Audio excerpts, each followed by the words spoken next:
তো বন্ধুরা আজকে যাচ্ছি কোথায় যাচ্ছি আজকে? ডাক্তারখানা। তো বন্ধুরা পেশেন্ট আবার হেসে বলতে ঠিক আছে, রাত্রির বেলা হলেই এমন মানে কান্নাকাটি শুরু করে ঠিক একটার পর থেকেই রাত্রি। ডাক্তার দেখিয়েছি তো অনেকটা কমেছে, কালকে হঠাৎ আবার দেখি রাত্রিবেলা কান্নাকাটি করছে।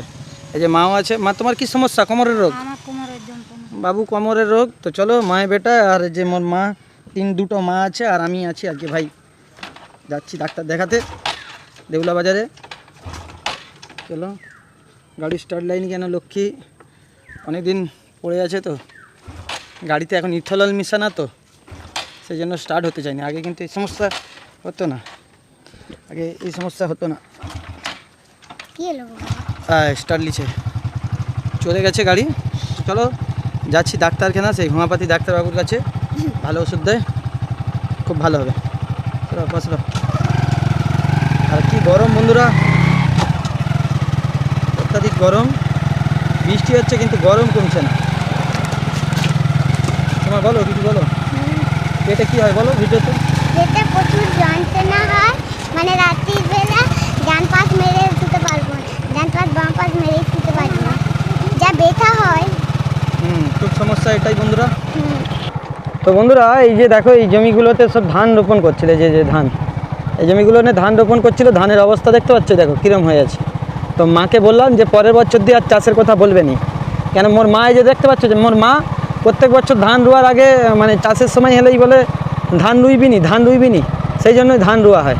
কত টাকা খরচা করে প্রত্যেক বছর ধান রুই। বাবা আজকে এই বর্ষাকাল ধান কাটার সময় আসলে 7 বছর হলো বাবা মারা গেছে।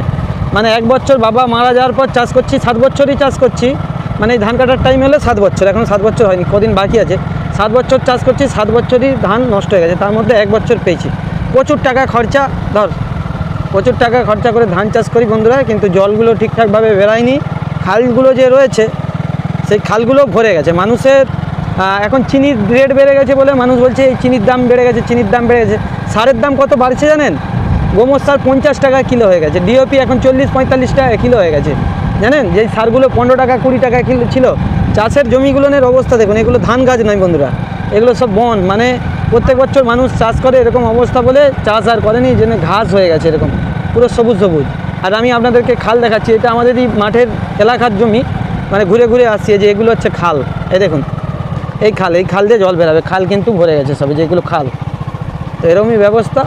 তো চলো আবার শস্য বিমার জন্য হচ্ছে ফর্ম জমা দিয়ে আছে, আমি এবারে দেবো নি শস্য বিমার জন্য ফর্ম জমা, মানে শস্য বিমার জন্য, মানে ক্ষতিপূরণ দেওয়ার জন্য, মানে সরকার থেকে করছে, আমি দেবো নি বন্ধুরা, দরকার নেই। তো চলো আমরা একদম কিন্তু ফুলসিটা চলে এসেছি। তো ফুলসিটা থেকে